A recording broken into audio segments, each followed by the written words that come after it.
And welcome to The Drum. I'm Steve Cannane. Coming up, should they stay at home? The Delhi dilemma for Australian athletes. Are the big banks about to be hit by some charges of their own? And why Lady Gaga is angry with the latest vote in the US Senate. Our panel tonight, Chas Licciardello from The Chaser, Simon Sheikh from GetUp, and in our Canberra studio, Tim Wilson from the Institute of Public Affairs. First up tonight, the latest developments at Sydney's Villawood Detention Centre. No sooner had one rooftop protest ended last night, but another started. 9 asylum seekers are up on the roof demanding an Immigration Department review of their claims. One is a woman who's believed to be pregnant. The opposition says ultimately Labor's border protection policies are to blame. The problem the government has in our detention network is that so many boats have come. 164 boats, almost 8,000 people. 5,000 of them are still in detention. Now that's what the problem is, and that's the problem the government needs to fix. And joining us now is Brahmi Jeegan, a member of the Tamil community who has been visiting the Sri Lankan asylum seekers in Villawood Detention Centre. She's been critical of the way Serco and the Department of Immigration have handled the events at Villawood in the past 48 hours, and Brahmi is a former Greens candidate. Brahmi, tell us what the latest is that you've heard from Villawood. Well, I've just been following the news to find out what's happening with the Chinese people that are on the roof, and basically it says what you've said. So there are 9 on there. I understand one of the people is, well, she's a woman and she's pregnant. She's 3 months pregnant. In terms of what's happening with the Tamils, I understand that they're being kept in the Tamils that were on the roof last night. They're being kept in a separate location at the moment. They're really, really happy that they got to meet with the UNHCR, and they're really thankful that the UNHCR has agreed that if Australia does reject them 3 times, that the UNHCR will review their cases. So they're really thankful of that, and they're also very thankful of the patience of the Australian public and the Australian media.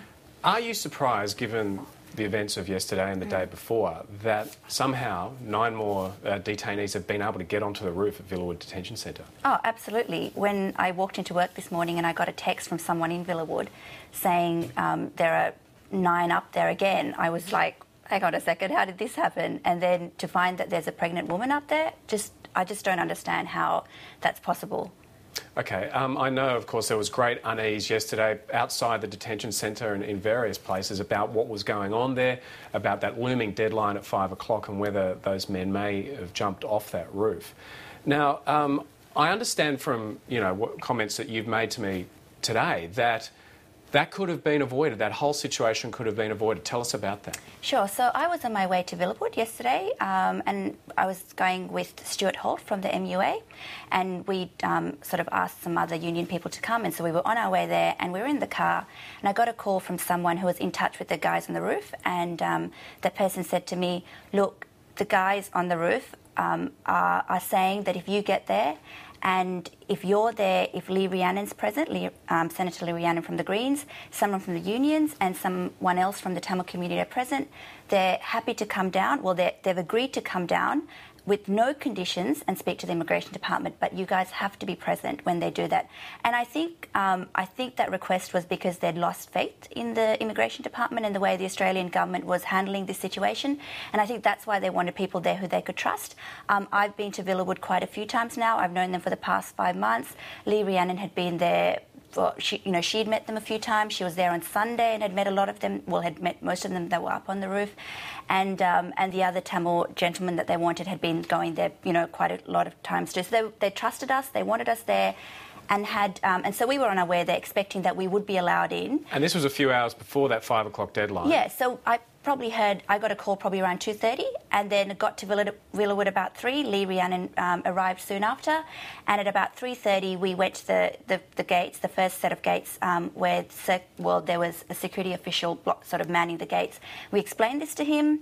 He contacted someone from inside Villawood. He said he was contacting Serco. We kind of had to wait around for about 20 minutes, not really hearing anything back. So we just, at this point, we knew that the boys were hysterical on the roof, and we could see that they were, over the day that the tension was building up. We knew things, they were really freaking out. And so we just decided to go the other way, got in to Villawood, got into the visitors sort of centre where you show your ID to get in. And then Lee explained to the guys at the front there that, look, the guys on the roof are willing to come down. All they want is us to get in there. There's no conditions at all. They'll come off the roofs. They'll speak to the immigration department. You've got to let us in. And they wouldn't let you in. They wouldn't let us in. And yet that could have stopped that whole crisis at that moment then, by allowing you in and allowing them, for you to negotiate for them to come down. Well, yeah, I mean, we didn't even have to negotiate. They were willing to come down as long as we were in there, because they trusted us, and as long as they could see us in there, they would have come down. Now, another criticism that has been made, I'll come to you in a second, Chas, but one other criticism that's been made, that it took the Department of Immigration and Serco 24 hours to get a negotiator there to try and get these men down off the roof of the detention centre. Now, I've checked with Serco today. They won't make any comments. They said it's part of their agreement and part of their contract that they don't make media comments about what goes on inside of the detention centres that they are operating. And the Department of Immigration haven't got back to me about that. But is that true from what you understand, that it took them at least 24 hours to get a negotiator there to try and get those men down? Yeah, from what I understand, as of 2:30, there was no Immigration Department negotiator there. I know that Serco was there, and Serco was talking on trying to negotiate with the guys to get off the roof.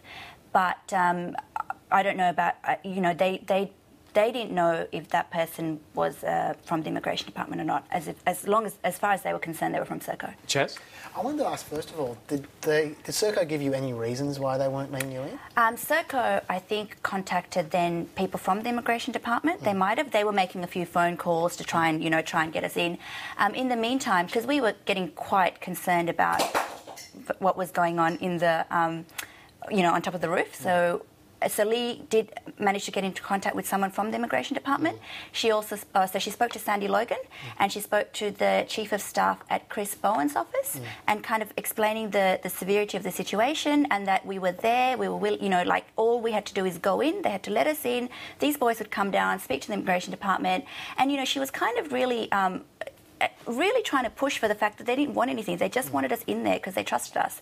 And to kind of say that, if something did happen and we were there, then it, as sad as, as tragic as it would be that something did happen to the boys on the roof, that the people to blame would really have to then be the Immigration Department or, officials, because we were there ready to negotiate or ready to get them out. On that note, I wanted to ask, the poor fellow who committed suicide, my understanding is that his application was rejected and that he'd found out that he was going to be deported, and he found that, and he was fearing that he'd be tortured when he returned to Sri Lanka.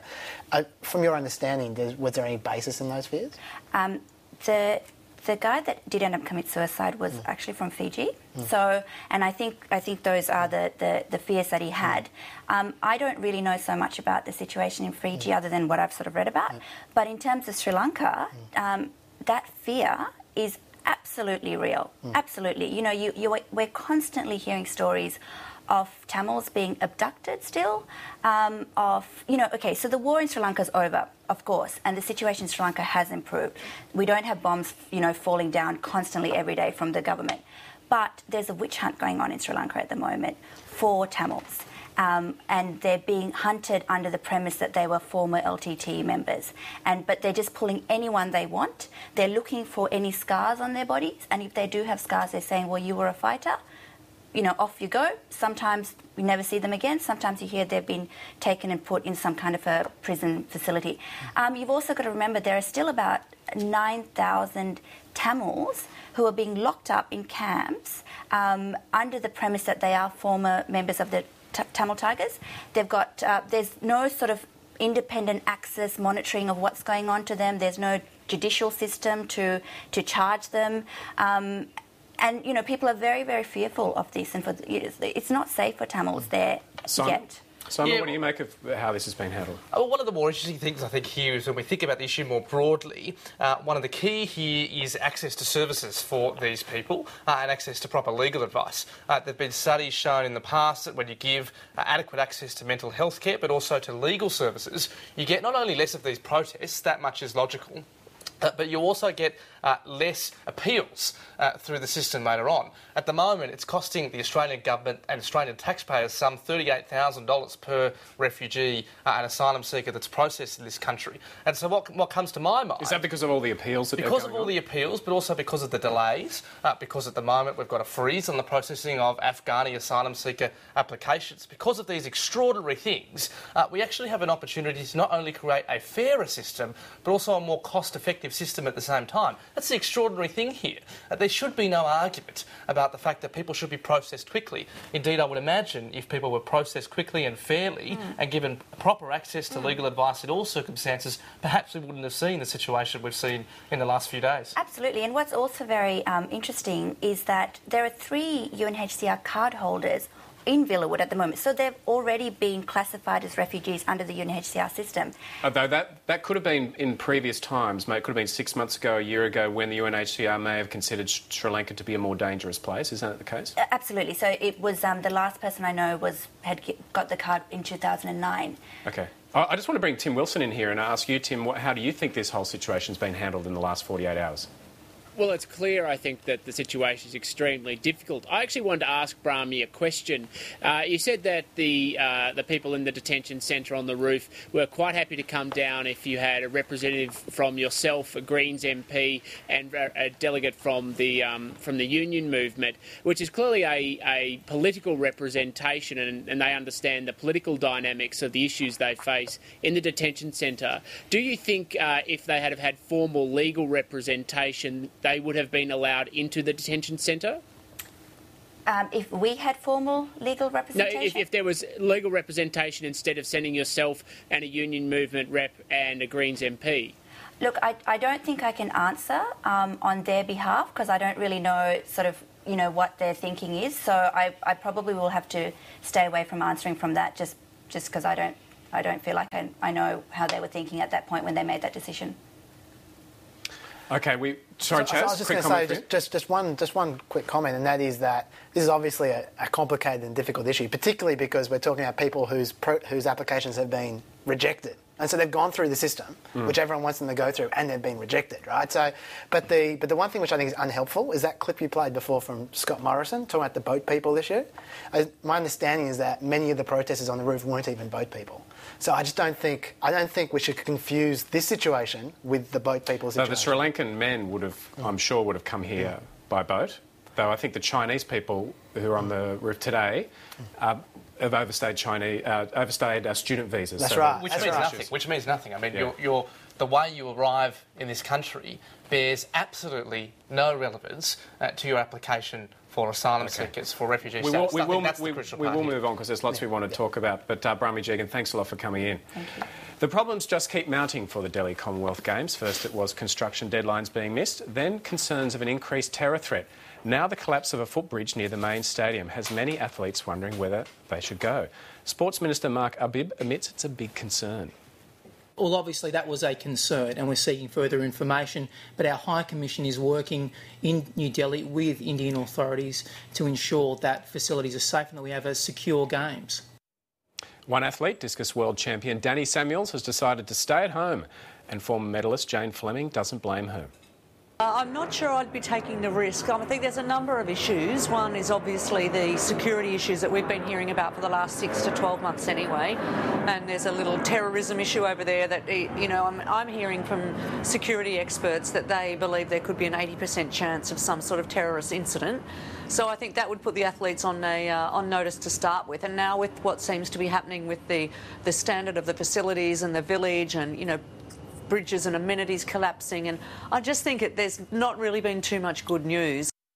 And after hearing last night that a bridge collapsed, we've now just heard a roof has collapsed at the weightlifting centre in Delhi. Chas, this is a complete shambles, isn't it? It is. Well, that certainly would make give them some more weights to lift at the weightlifting at the very least.